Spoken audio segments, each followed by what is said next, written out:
Hi, I'm Peter J. Ray. Welcome. Today's topic is the 1924 Cleveland Browns Negro National League baseball season. The Cleveland Tate Stars were gone, and in 1924, Cleveland had a new Negro League baseball team, the Cleveland Browns, 22 years before the Cleveland Browns football team started play. So the 24 Cleveland Browns baseball team were playing in the Negro National League 1. And they finished in 7th place. They had a tough year with a record of 14-29, winning percentage of .326, 25 games out of first place. The first place team was the Kansas City Monarchs, who were tremendous. Record of 57-22, winning percentage of .722. Wow. Second place, the Chicago American Giants, 53-27. Third place, the Detroit Stars, 35-28-1. Fourth place, the St. Louis Stars, 44-40. Fifth place, the Birmingham Black Barons, 36-44-4. Sixth place, the Memphis Red Sox, 22-36-3. Seventh place, the Cleveland Browns, 14-29. Eighth place, the Cuban Stars West, 15-34. And in ninth and last place, the Indianapolis ABCs, who were 5-21. Winning percentage of .192, 25.5 games out of first. Now, the Cleveland Browns only played the 1 year. They were dropped from the league after the season. The president of the team was Allen H. Dorsey.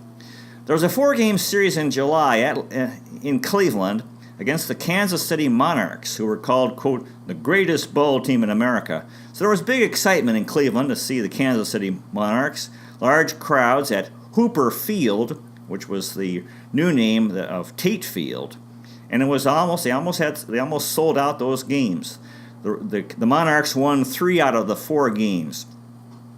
The following year, the Negro National League was in chaos because the mover and shaker, the guy who started the league, Rube Foster, resigned. Now the Browns hoped to play in 1925. However, they were unable to. They couldn't get a home field. And the deal with Hooper Field to play again fell through. George Hooper, who owned the field, he did not own the team, had his own all-star team. In 1925, he called them the all-star. Well, they were called the Star Giants or the Giants, and did not do very well. So that's why the Cleveland Browns did not play in 1925. There was just 1 year. In early June of 1924, the Browns split a series with the St. Louis Stars, and there was a crowd of 4,500 at one game.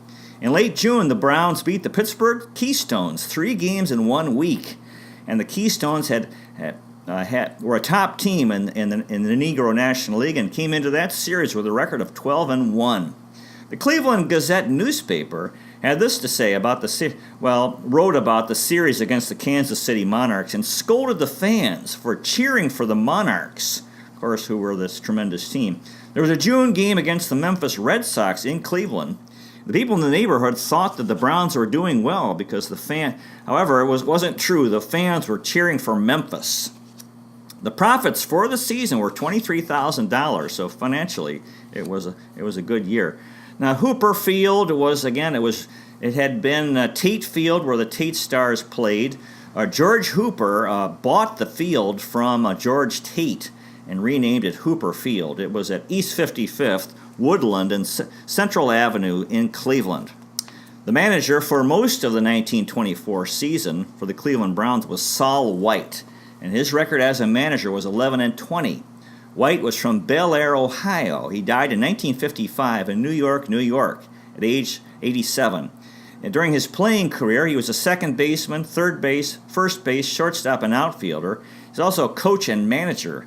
He was associated with many teams for many years. The New York Gorhams, the Cuban Giants, the Genuine Cuban Giants, the Philadelphia Big Gorhams, the Page Fence Giants, the Cuban X-Giants, the Columbia Giants, Philadelphia Giants, Brooklyn Royal Giants, the New York Lincoln Giants, the Boston Giants, the Quaker Giants, the Columbus Buckeyes, the Cleveland Browns, the Newark Stars, the Pittsburgh Keystones, and the Washington Capitol Grays between 1887 and 1926. What a run he had.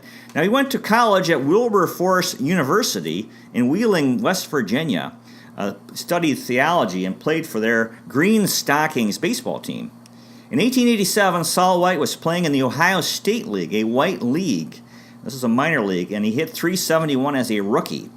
In Fort Wayne, Indiana, in 1895 in the Western Interstate League, another white league, he hit .385. There were also all-black teams in white leagues at that time, white minor leagues. The Cuban Giants, the New York Gorhams, who were in the white minor leagues. Now, Saul White had a lifetime .356 average in the white minor leagues, so he was hitting, although he never had a chance to play Major League Baseball because of the ban on African Americans. He won 10 titles in the Negro leagues, with the New York Gorhams in 1889, the Big Gorhams in 1891, Cuban Giants 1894, the Cuban X-Giants in 1897 and 1899, and the Columbia Giants in 1900. Also, the Philadelphia Giants between 1904 and 1907, so 4 years in a row. In 1907, Saul White wrote a book called The History of Colored Baseball, and this was the first history of Negro League Baseball. He was a very intense player on the diamond, but calm off the diamond. He was a teammate with Rube Foster in Philadelphia, and Saul White is in the Baseball Hall of Fame. He was inducted in 2006. He's buried at Frederick Douglass Cemetery in Staten Island, New York. His full name was King Solomon White, although they called him Sol. As a player, he was an infielder. As I said, he was a manager, executive, and pioneer in Negro League Baseball. He was a sports writer for many years. As I said, wrote the first history of black baseball. His family came from Virginia. His father died when Saul was young. His mother supported the family as a washerwoman. He played an amateur game of Marietta, Ohio, against Bel Air, Ohio, and the Marietta second baseman was Ban Johnson, who started the American League. White was, as I said, Saul White in the minors hit .359. His minor league record in the white minors, he hit .359, scored 169 runs, 231 hits, 40 doubles, 41 stolen bases. He wrote articles about Negro League Baseball. The Cleveland Advocate, which was a black newspaper in 1919. As I said, in 2006, he was inducted in the Baseball Hall of Fame. No family members came. They couldn't find any family members, so MLB Commissioner Bud Selig accepted the plaque on the family's behalf. He was buried in an unmarked grave. In 2014, the Negro League's Baseball Graves Marker Project had a headstone placed at his final resting place. He was the only Hall of Famer with an unmarked grave. And he's the only Hall of Famer buried on Staten Island. As a manager, he was a manager from 1902 to 1924 and so this was really the end of his career in baseball. And his record was 111 and 102, a record of winning percentage of .502. He's also a manager of the Fay Club in Cuba in 1911 and 1912 in the winter. Early in the season in 1924, managing the Cleveland Browns, Saul White said this, quote, "It takes more than a week or two to build a team that will beat the American Giants, the Detroit and Cuban Stars, all three old organizations, and good ones, very good clubs. In his 1907 book, he wrote, quote, "Baseball is a legitimate profession. It should be taken seriously by the colored player, as honest efforts with his great ability will open an avenue in the near future wherein he may walk hand in hand with the opposite race and the greatest of all American games, baseball." Now, he had this to say about Cap Anson, who was a star player and played a major role in having African Americans banned from baseball until Jackie Robinson started play in 1947, quote, "Cap Anson's repugnant feeling shown at every opportunity toward colored ball players was a source of comment throughout every league in the country. And his opposition, with his great popularity and power in baseball circles, hastened the exclusion of the black man from the white leagues." Saul White, wow, what a guy. Now, he did not finish the season as a manager. For the last 12 games, Otto Ray was the player manager and had a record of 3-9. He was also the catcher, And Otto Ray had a fine year. He hit .329 with 27 hits and 82 at-bats, scored 14 runs, 9 doubles, 3 triples, a home run, 19 RBIs, a stolen base in 26 games. And Otto Ray played for the Cleveland Tate Stars in 1923, and then with the Cleveland Browns in 1924. This was the end of his career in Negro League Baseball. Otto Ray. Tully McAdoo was the first baseman for the Browns. They called him Dudley. He hit .205 with 8 hits and 39 at-bats, scored 3 runs, had 3 RBIs, a walk, in 11 games. McAdoo played for the Topeka Giants, Kansas City Monarchs, Kansas City Giants, St. Louis Giants, Chicago American Giants, Chicago Giants, the Chicago Union Giants, the Topeka Giants, the St. Louis Stars, and the Cleveland Browns between 1907 and 1924. So this was the end of his career in professional baseball. He was a premier first baseman in the late 1910s and early 1920s in the Negro Leagues. He was also an original Kansas City Monarch. He was from Topeka, Kansas, and died in 1961 in Chicago, Illinois at age 86.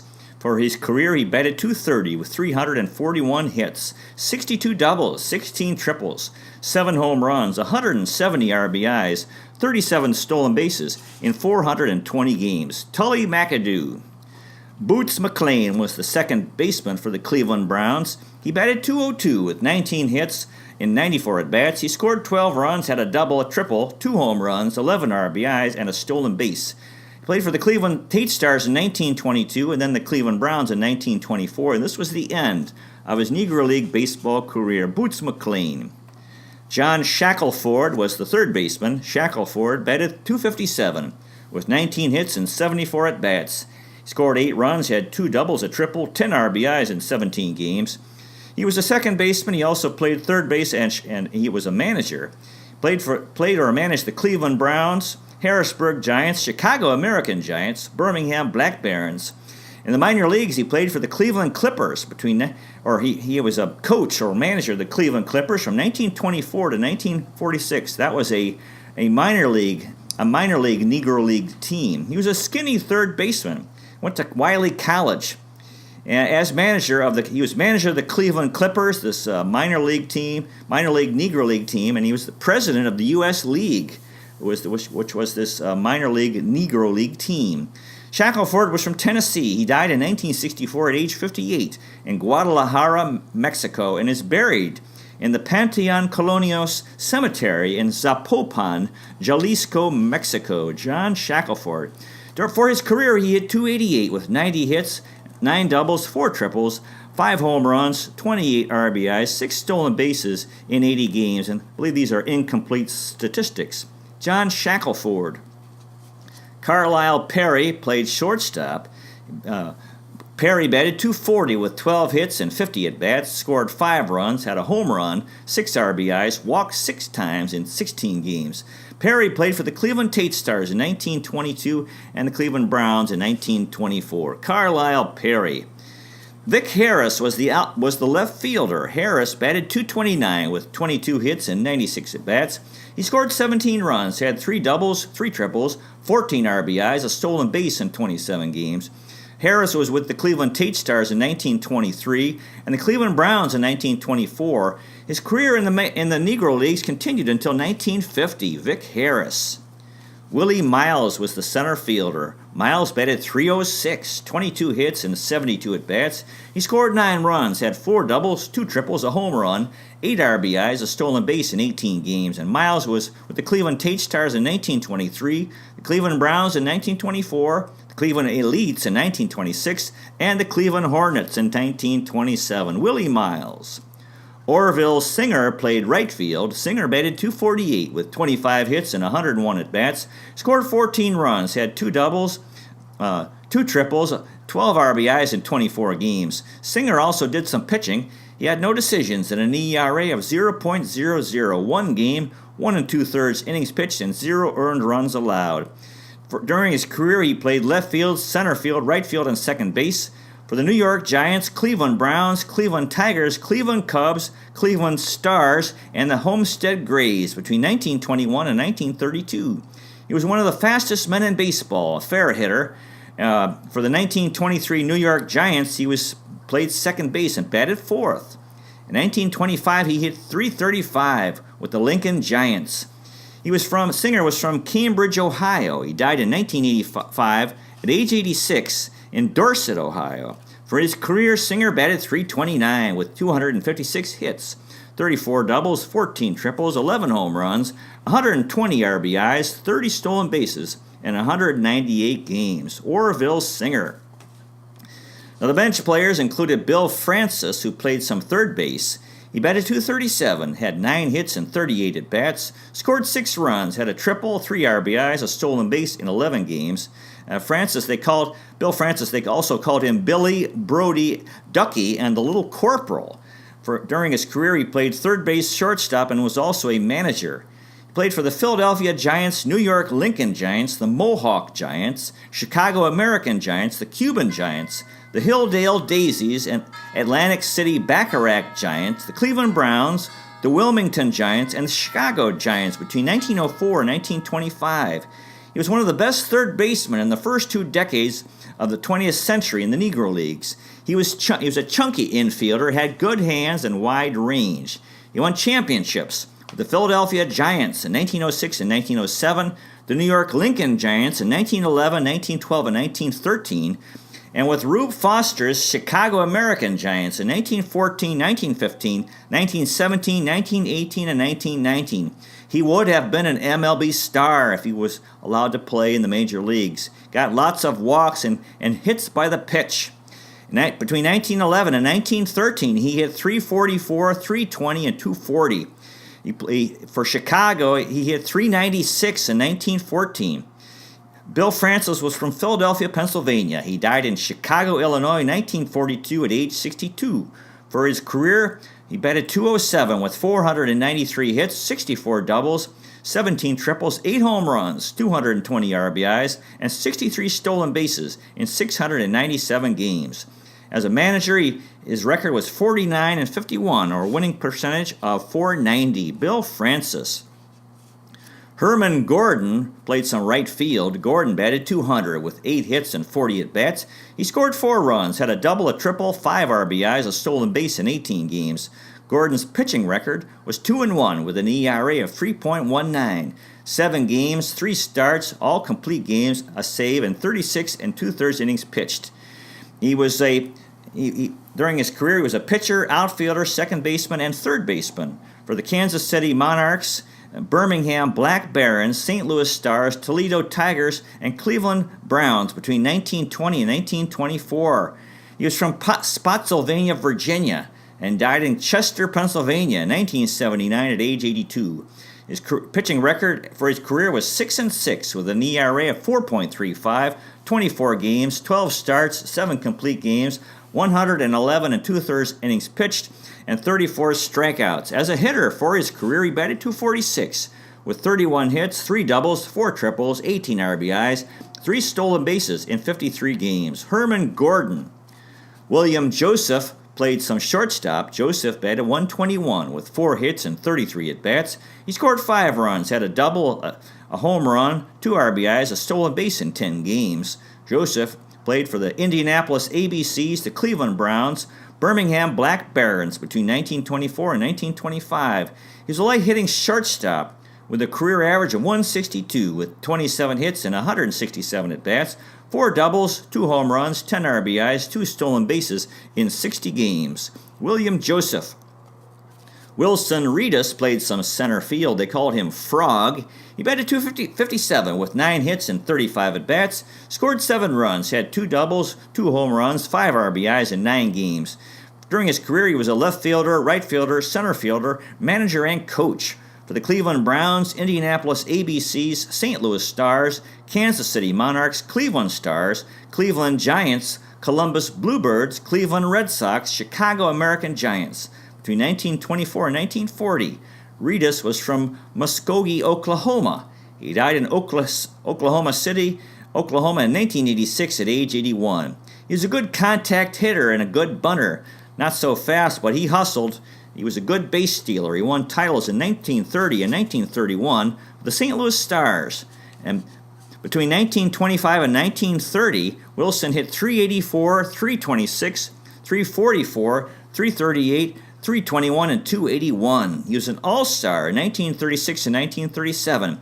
He died in an automobile accident coming home from a friend's funeral in Texas. And he was buried he died in Tarrant County, Texas at age 73. He's buried in Tallahassee, Oklahoma. For his career, he batted .285 with 428 hits, scored 249 runs, 66 doubles, 20 triples, 45 home runs, 246 RBIs, 28 stolen bases in 427 games. As a manager, his record was 20 and 31 with a winning percentage of .392. Wilson Frog Reedus. Sylvester Foreman was a catcher. They called him Hooks. He batted .161 with 5 hits and 31 at-bats, scored 4 runs, had a home run, 3 RBIs in 9 games. He was a catcher, outfielder, and pitcher for the Kansas City Monarchs, Milwaukee Bears, Cleveland Browns, Homestead Grays, Indianapolis ABCs, and Washington Pilots between 1921 and 1932. In 1927, he played in the mostly white semi-pro team in Little Falls, Minnesota. He was from Foreman, Oklahoma, and died in Kansas City, Missouri in 1940 at age 45. For his career, Foreman batted .208 with 68 hits, 35 runs scored, 8 doubles, 5 triples, 2 home runs, 32 RBIs, 2 stolen bases in 123 games. Sylvester Hooks Foreman. John Barnes was a spare catcher. Barnes batted .273 with 6 hits and 22 at-bats, scored 6 runs, had 2 doubles, a triple, 3 RBIs in 6 games. Barnes played for the Cleveland Tate Stars in 1922 and 1923, the Cleveland Browns in 1924, the Cleveland Elite Giants 1926, the Cleveland Hornets in 1927, and the Cleveland Tigers in 1928. John Barnes. Curtis Ricks played some first base. Ricks batted .333 with 7 hits and 21 at-bats. He scored 3 runs, had a double, 2 RBIs in 6 games. Ricks played for the Cleveland Tate Stars in 1922 and then the Cleveland Browns in 1924. His career in the Negro Leagues lasted until 1926. Curtis Ricks. Esco Hayes was a spare catcher. They called him Buddy. He batted .167 with 2 hits and 12 at-bats, scored 2 runs, had a home run and 1 RBI in 7 games. Hayes played for the Chicago American Giants, the St. Louis Giants, Indianapolis ABCs, Pittsburgh Keystones, Milwaukee Bears, Toledo Tigers, and Cleveland Browns between 1916 and 1924. He was considered a crackerjack little player. For his career, he batted .312 with 34 hits, 18 runs scored, 7 doubles, 2 home runs, 16 RBIs, a stolen base in 39 games. Esco Buddy Hayes. Leroy Grant played some first base. Grant batted .417. 5 hits and 12 at-bats. He scored a run, had an RBI, walked once in 3 games. During his career, he played first base and third base for the Chicago American Giants, the New York Lincoln Giants, the Mohawk Giants, Indianapolis ABCs, and Cleveland Browns. He had military service in the First World War between 1918 and 1919. Grant was 6'4" and weighed 215 pounds. He was a towering first baseman with a long stretch. In 1917, with Rube Foster's Chicago American Giants, he was the first baseman and won 3 titles in Chicago between 1920 and 1922. He had good power, not high average. He was a slow base runner, but he had a surprising number of stolen bases. He was susceptible to bonehead plays and was temperamental and moody, and had made dubious judgment while he was plodding around the base paths. Grant was born in 1889 in Houston, Texas. He batted .254 in his career with 527 hits, 248 RBIs, 93 doubles, 18 triples, 11 home runs, 279 RBIs, and 48 stolen bases in 618 games. In 1952, there was a Pittsburgh Courier player-voted poll, and he was voted one of the best Negro League players ever, Leroy Grant. Bobo Leonard played some center field. Leonard batted .545 with 6 hits and 11 at-bats. He scored 5 runs, had a double, a home run, 4 RBIs in 3 games. Leonard played for the Cleveland Tate Stars in 1922 and 1923, the Cleveland Browns in 1924, the Cleveland Elite Giants in 1926, the Cleveland Hornets in 1927, and the Cleveland Tigers in 1928. Bobo Leonard. Robert Bonner played some second base. Bonner batted .077 with 1 hit and 13 at-bats. He had an RBI in 3 games. Played for the Cleveland Tate Stars in 1922, the Cleveland Browns in 1924, and the Cleveland Elite Giants in 1926. Robert Bonner.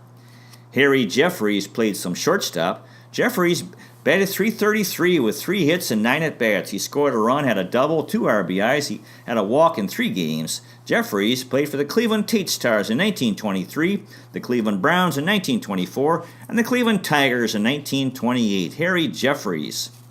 Don Hammond played some shortstop. Hammond batted .250 with 2 hits and 8 at-bats. He scored a run in 3 games. He also did a little pitching. He had no decisions and an ERA of 27.00. 1 game, a third of an innings pitched, 1 earned run allowed. He gave up a hit and 4 walks. Hammond played for the Cleveland Tate Stars in 1923 and the Cleveland Browns in 1924, and this was the end of his professional baseball career. Don Hammond. Ray Shepard played some shortstop. He batted once, did not have a hit in 1 game. During his career, he played shortstop, third base, second base, first base, outfield, and pitcher for the Indianapolis ABCs, the Birmingham Black Barons, the Detroit Stars, Kansas City Monarchs, Monroe Monarchs, Detroit Wolves, and Homestead Grays between 1924 and 1932. He was an all-purpose player, a utility player. For his career, he batted .285 with 138 hits, 19 doubles, 8 triples, 8 home runs, 71 RBIs, 13 stolen bases in 143 games. Ray Shepard. Now the pitching staff, Romy Fields batted .480. He had 12 hits and 27 at-bats, scored 5 runs, had 4 doubles, 3 RBIs in 11 games. Fields' pitching record was 1-4 with an ERA of 9.70, 8 games, 5 starts, and 34 and a third innings pitched, and 17 strikeouts. Fields played for the Chicago American Giants, St. Louis Giants, Cleveland Browns, Dayton Marcos, Cleveland Elites, Cleveland Hornets, and Cleveland Stars between 1918 and 1932.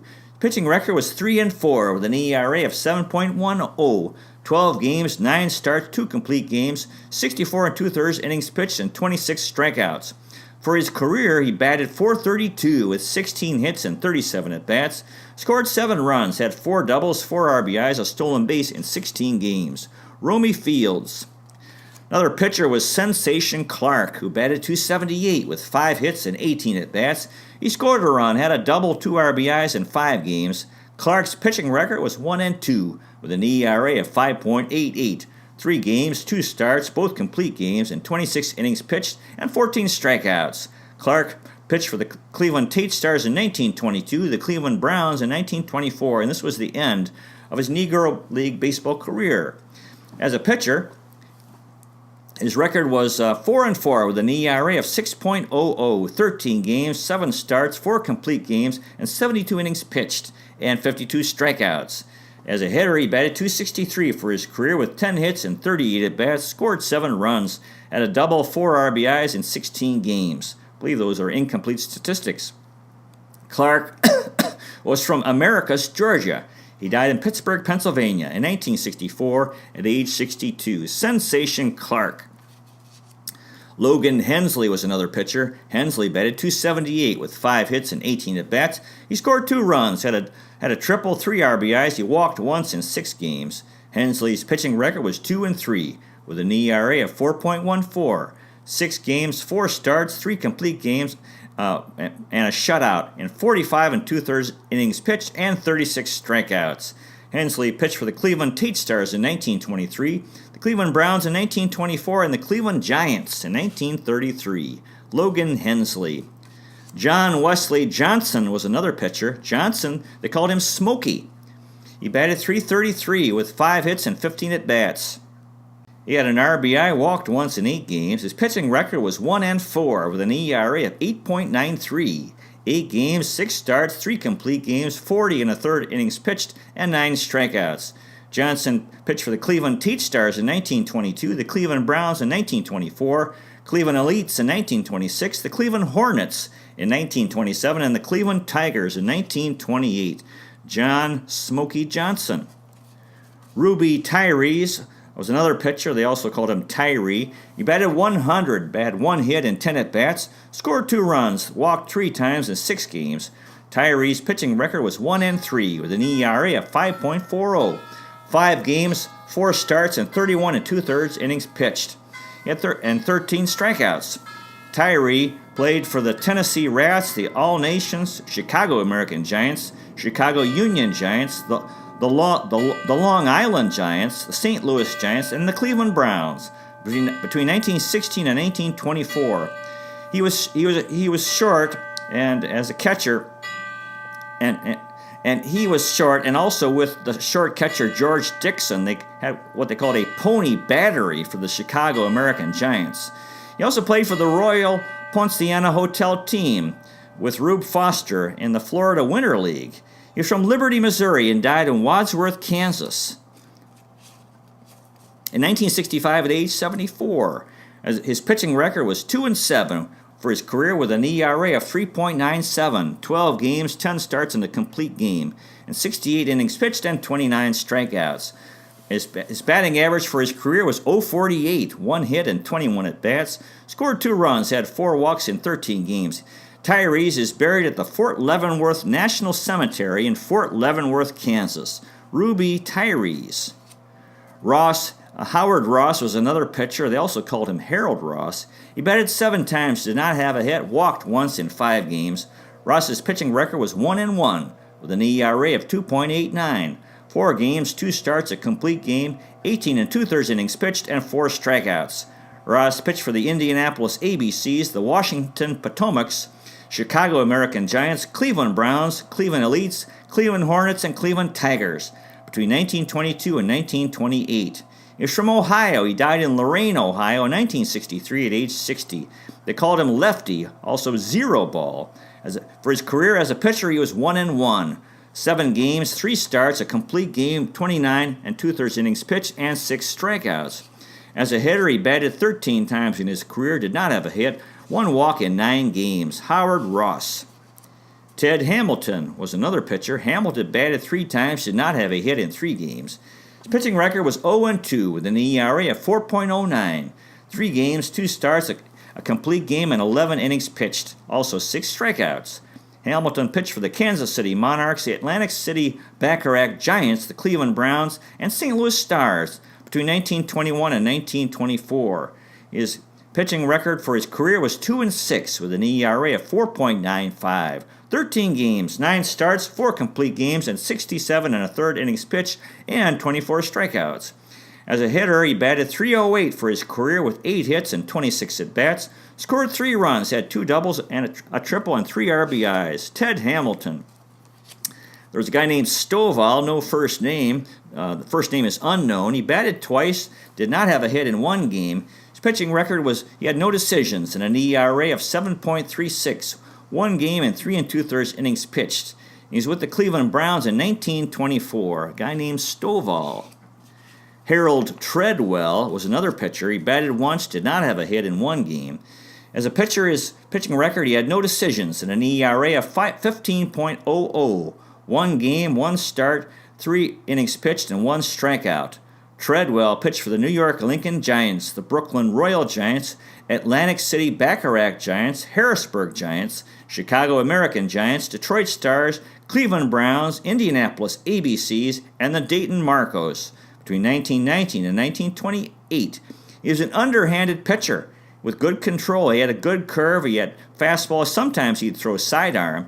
In 1921, with the Chicago American Giants in the playoffs, he pitched well. He had a cordial relationship with teammates. However, he had a drinking problem. And 40 years after his career ended, he was found dead in an alley in Chicago, Illinois. In 1971, at age 73, he was born in 1897 in Huntington, New York. For his career, he was 27-28 with an ERA of 4.50, 81 games, 61 starts, 32 complete games, a shutout, and 480 in the third innings pitched, and 213 strikeouts. As a hitter for his career, he hit .265 with 58 hits, scored 28 runs, 6 doubles, 2 home runs, 24 RBIs, 4 stolen bases in 89 games. Harry Treadwell. And finally, Farmer Brady was another pitcher. He got in one game, did not bat, and he actually did not pitch as well. He was born in 1893 and in Jenkins City, Georgia, and he played for the Cleveland Tate Stars in 1921.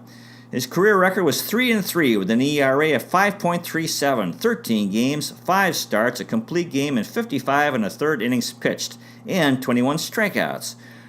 As a hitter, he batted .200 in his career, 4 hits and 20 at-bats, scored a run, 2 RBIs, a stolen base in 14 games. Now, during the season, the top hitter in the Negro National League was Oscar Charleston, and the top pitcher was Nip Winters. And after the season, there was the first Black or African American World Series, Negro League World Series. The Negro National it was the Negro National League champions, Kansas City Monarchs, against the Eastern Colored League champions, the Hilldale Daisies. Games 1 and 2 were in Philadelphia and had very good attendance, 5,300 at Game 1 and 8,600 in Game 2. Games 3 and 4 were in Baltimore, and there were only 584 fans for Game 3. The top ticket prices were $1.65 for a box seat, and there was income of $52,000 from ticket sales. The Monarchs, who won the World Series, each player received $308, and the Hilldale Daisies players received 193 games. Games 5, 6, and 7 were in Kansas City. Games 8, 9, and 10 were in Chicago, and Kansas City won the series 5-4. Game 3 was a tie. Hilldale is near Philadelphia in Darby, Pennsylvania. Now, during that World Series, Hall of Famers who appeared for Kansas City, Jose Mendez and Bullet Rogan, and for Hilldale, Judy Johnson, Biz Mackey, and Louis Santop.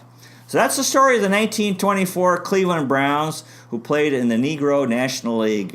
They had a tough year, but they played for us. They played for Cleveland. God bless those fellows who played for the Cleveland Browns in 1924 and everyone else associated with the team, including the fans, especially the Civil War veterans, Spanish-American War veterans, and First World War veterans, captains of the Cuyahoga, lovers of Lake Erie, Terminal Tower Power, fans of the Free Stamp statue and the Fountain of Eternal Life, Severance Hall stalwarts, Euclid Avenue electricity, Cleveland Museum of Art enthusiasts, First Energy Stadium friends, Progressive Field pals, Quicken Loans arena enthusiasts, Tribe, Browns, Cavs, Monsters, and Gladiators rule, Cleveland, City of Champions. Before you know it, it'll be opening day 2019. Go Tribe. Thank you so much for watching. I really, really appreciate it. God bless you. Take care. And I'll see you next time.